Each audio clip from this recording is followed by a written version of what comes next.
राहुल गांधी सोचता है मेरा नाम सावरकर नहीं है, मेरा नाम गांधी है। गांधी किसी से माफी नहीं मांगता। पिछले दिनों राहुल गांधी ने कहा था कि वो सावरकर नहीं है, गांधी हैं, इसलिए वो किसी के सामने माफी नहीं मांगेंगे। मतलब राहुल गांधी अपनी बात से पुष्पा फिल्म की याद दिलाते हैं, जैसे अल्लू अर्जुन कहते हैं झुकेगा नहीं साला। लेकिन क्या राहुल गांधी सच में ऐसे हैं? क्या राहुल गांधी ने सच में कभी किसी से माफी नहीं मांगी? क्या राहुल कभी किसी के सामने नहीं झुके? और क्या वीर सावरकर ने माफी मांगी है जो राहुल ने तुलना में सावरकर का नाम लिया? और वित्त मंत्री निर्मला सीतारमण का दावा है, आज बताएंगे आपको राहुल की वो सच्चाई जो शायद बहुत कम लोग जानते होंगे। नमस्कार, एनएमएफ न्यूज देख रहे हैं आप, मैं हूं आपके साथ अभिषेक पुंडीर। मानहानि के मामले में सदस्यता रद्द करवा चुके राहुल गांधी ने एक प्रेस कॉन्फ्रेंस की और हर बार की ही तरह प्रधानमंत्री मोदी और बीजेपी की वो आंखें दिखाई। इसी प्रेस कॉन्फ्रेंस में एक पत्रकार महोदय ने राहुल गांधी से लंदन वाले बयान पर सवाल पूछ लिया। बस फिर क्या था, राहुल गांधी तमतमा गए। राहुल गांधी से पूछा गया कि संसद में बीजेपी नेता आपसे माफी मांगने के लिए बोल रहे हैं तो आपने माफी क्यों नहीं मांगी? इस सवाल पर राहुल के हाव भाव बदल गए और वो बौखलाहट में कहते हुए नजर आए कि राहुल गांधी सोचता है कि मेरा नाम सावरकर नहीं है, मेरा नाम गांधी है। गांधी किसी से माफी नहीं मांगते। सुनिए राहुल गांधी ने क्या कहा था। राहुल जी, बीजेपी के लोग बार बार ये बात कहते हैं कि आपने जब विदेश में जाके भाषण दिया तो उन्होंने कहा माफी मांग लेते। अभी कहा कि कोर्ट में आपसे कहा कि आप माफी मांग लेते। तो जब ये लोग कहते हैं राहुल गांधी माफी मांग लेते, तो राहुल गांधी क्या सोचते हैं? राहुल गांधी सोचता है मेरा नाम सावरकर नहीं है, मेरा नाम गांधी है। गांधी किसी से माफी नहीं मांगता। और मैंने कहा, पार्लियामेंट हाउस में कहा कि भैया मुझे बोलने दीजिए ना, एक बार तो बोलने दीजिए। 2 बार चिट्ठी लिखी, तीसरी बार मैं पर्सनली स्पीकर से जाके कहता हूं, स्पीकर सर प्लीज, आप डेमोक्रेसी के लोकतंत्र के आप प्रोटेक्टर हैं, मुझे बोलने दीजिए। मुझको आके कहते हैं भैया मैं तो नहीं कर सकता। आप नहीं कर सकते तो कौन कर सकता है? शायद मुझे जाके मोदी जी से पूछना पड़े, वो तो करने नहीं देंगे। तो मेरा जो पॉइंट है, इस देश में लोकतंत्र खत्म हो गया है। और क्या कहा था उस वक्त राहुल गांधी ने, वो भी आपको सुनवाऊंगा। लेकिन पहले आप सुनिए राहुल के इस बयान पर निर्मला सीतारमण का क्या कहना है। 2019 में राफेल के एलिगेशन में आप जब ऐसे बयान देते प्राइम मिनिस्टर के खिलाफ, आप जाकर के सुप्रीम कोर्ट में माफी मांगना पड़ा। और उससे पहले आरएसएस के खिलाफ जब गलत बयान दिया कि RSS killed Mahatma Gandhi, return apology देना पड़ा राहुल गांधी को। और आज बोल रहे हैं मैं गांधी हूं, सावरकर नहीं। Does he remember the 2 apologies he gave earlier? So, ma'am, I hope that answers your question. Nirmala Sitharaman ने साफ शब्दों में कहा कि राहुल गांधी इससे पहले 2 बार माफी मांग चुके हैं, लेकिन राहुल गांधी कहते हैं कि वो माफी नहीं मांगते। राहुल के झूठ का तो पर्दाफाश हो गया, लेकिन राहुल की परेशानी यहीं खत्म नहीं होती। सावरकर के पोते रणजीत सावरकर ने राहुल के खिलाफ शिकायत दर्ज करवाने की बात कह दी थी, क्योंकि रणजीत सावरकर ने कहा था कि या तो राहुल अपने बयान के लिए माफी मांगे, नहीं तो वो कानूनी कार्रवाई करेंगे। राहुल गांधी हर बार जब अपमान करते हैं तो हमने उस पर एक कानूनी कार्रवाई की है। बीच में महाराष्ट्र में उन्होंने जो स्टेटमेंट किया था उसके अगेंस्ट पुलिस केस भी मैंने की है। 5 साल पहले मैंने भोईवाड़ा कोर्ट में केस किए फौजदारी, और उसके ऊपर कोर्ट ने डायरेक्शन दिए पुलिस को कि उनको नोटिस दी जाए। तो और अभी जाके मैं वापस कार्रवाई करूंगा ही।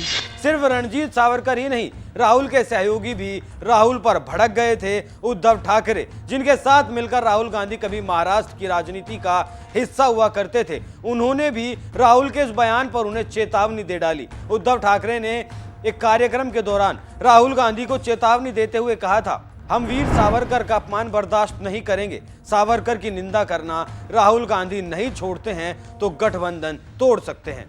इस बात का मतलब साफ समझा जा सकता है कि उद्धव सावरकर का अपमान नहीं सहेंगे, गठबंधन तोड़ सकते हैं। ये वो उद्धव हैं जिनके ऊपर अक्सर हिंदू विरोध के आरोप लगते रहे हैं, वो भी सावरकर का अपमान बर्दाश्त नहीं करने वाले। तो आप सोच सकते हैं राहुल ने ताव में आकर क्या आफत मोल ले ली। राहुल गांधी के बयान पर संजय राउत भी हमलावर नजर आए। संजय राउत ने कहा वो गांधी हैं, लेकिन सावरकर का नाम घसीटने की जरूरत नहीं है। सावरकर हमारी प्रेरणा है, हमारी लड़ाई के पीछे छत्रपति शिवाजी महाराज और वीर सावरकर ही हैं। राहुल ने अपने बयान पर अपनी खिल्ली तोड़वाई ही, साथ ही अपनी अपरिपक्वता का भी परिचय दे दिया। अब और सुनिए राहुल गांधी ने उस वक्त क्या कहा था। राहुल गांधी ने फिर मोदी पर हमला किया और पूछा कि मोदी अडानी का रिश्ता क्या कहलाता है। राहुल गांधी ने कहा था कि मैं सवाल पूछना बंद नहीं करूंगा, अडानी का नरेंद्र मोदी से क्या रिश्ता है। इन लोगों से मुझे डर नहीं लगता। अगर इनको लगता है कि मेरी सदस्यता रद्द करके, डराकर, धमकाकर, जेल भेजकर मुझे बंद कर सकते हैं, तो मैं हिंदुस्तान के लोकतंत्र के लिए लड़ रहा हूं और लड़ता रहूंगा। राहुल गांधी ने आगे कहा, मैंने कई बार बोला है कि हिंदुस्तान में लोकतंत्र पर आक्रमण हो रहा है। इसके हमें रोज नए नए उदाहरण मिल रहे हैं। मैंने संसद में सबूत दिए। अडानी और पीएम मोदी के रिश्ते के बारे में बोला। अडानी को नियमों में बदलाव करके एयरपोर्ट दिए गए, इस पर मैंने संसद में बात की। भारत जोड़ो यात्रा की मेरी कोई भी स्पीच देख लीजिए। मैंने हमेशा कहा है कि सब समाज एक है, नफरत, हिंसा नहीं होनी चाहिए। ये ओबीसी का मामला नहीं है, ये नरेंद्र मोदी और अडानी के रिश्तों का मामला है। भाजपा ध्यान को भटकाने का काम करती है, कभी ओबीसी की बात करेगी, कभी विदेश की बात करेगी। अपने बयान में राहुल गांधी घिर तो बहुत बुरे चुके हैं। राहुल गांधी की संसद की सदस्यता जाना उनकी अनर्गल बयानबाजी की ही एक वानगी है, और उसके बाद भी राहुल का बिना सोचे समझे कुछ भी बोल देना अब भी जारी है। हालांकि वित्त मंत्री सीतारमण ने राहुल के दावों की पोल खोल कर रख दी। आप इस खबर पर क्या राय रखते हैं, हमें कमेंट करके जरूर बताएं। नमस्कार। इस देश में लोकतंत्र खत्म हो गया है। इस देश के लोग जो इनके दिल में है, हमारे दिल में है, बोल नहीं सकते हैं। इस देश के इंस्टीट्यूशन पर आक्रमण हो रहा है, और उस आक्रमण का मैकेनिज्म क्या है? उस आक्रमण का मैकेनिज्म नरेंद्र मोदी जी और अडानी जी का रिश्ता है। वो फाउंडेशन है। मैं नरेंद्र मोदी जी पर सवाल नहीं पूछ रहा हूं, मैं अडानी जी पर सवाल पूछ रहा हूं। बीजेपी अडानी जी को क्यों प्रोटेक्ट कर रही है? आप नरेंद्र मोदी जी को प्रोटेक्ट कीजिए। मैं अडानी जी पे पूछ रहा हूं, आप अडानी जी को क्यों प्रोटेक्ट कर रहे हो? आप इसलिए अडानी जी को प्रोटेक्ट कर रहे हो क्योंकि आप ही अडानी हो। मैंने कहा, पार्लियामेंट हाउस में कहा कि भैया मुझे बोलने दीजिए ना, एक बार तो बोलने दीजिए। 2 बार चिट्ठी लिखी, तीसरी बार मैं पर्सनली स्पीकर से जाके कहता हूं, स्पीकर सर प्लीज, आप डेमोक्रेसी के लोकतंत्र के आप प्रोटेक्टर हैं, मुझे बोलने दीजिए। मुस्कुरा के कहते हैं भैया मैं तो नहीं कर सकता। आप नहीं कर सकते तो कौन कर सकता है? शायद मुझे जाके मोदी जी से पूछना पड़े, वो तो करने नहीं देंगे। नहीं, मैंने सोचा है कि मैं अपनी, देखिए मैंने कॉन्स्टिट्यूएंसी में भी बोला कि वायनाड के लोगों के साथ मेरा पारिवारिक रिश्ता है, फैमिली प्यार का रिश्ता है। तो मैंने सोचा कि मैं वायनाड के लोगों के लिए अपनी एक चिट्ठी लिखूं उनके लिए कि मेरे दिल में उनके लिए क्या है, तो वो तो मैं रिजॉल्व कर दूंगा। उनका, देखिए बीजेपी के नेताओं का काम यही है। देखिए वो सब नरेंद्र मोदी जी से डरते हैं, कारण आप जानते हो। नरेंद्र मोदी जी ने कहा कि देखिए ध्यान हटाना है। वो सब जानते हैं अडानी जी और नरेंद्र मोदी जी का रिश्ता, सारे के सारे जानते हैं क्या रिश्ता है, सब जानते हैं, मगर डरते हैं। तो अगर नरेंद्र मोदी जी ने उनसे कहा कि भैया ध्यान उधर करो, ध्यान उधर करेंगे।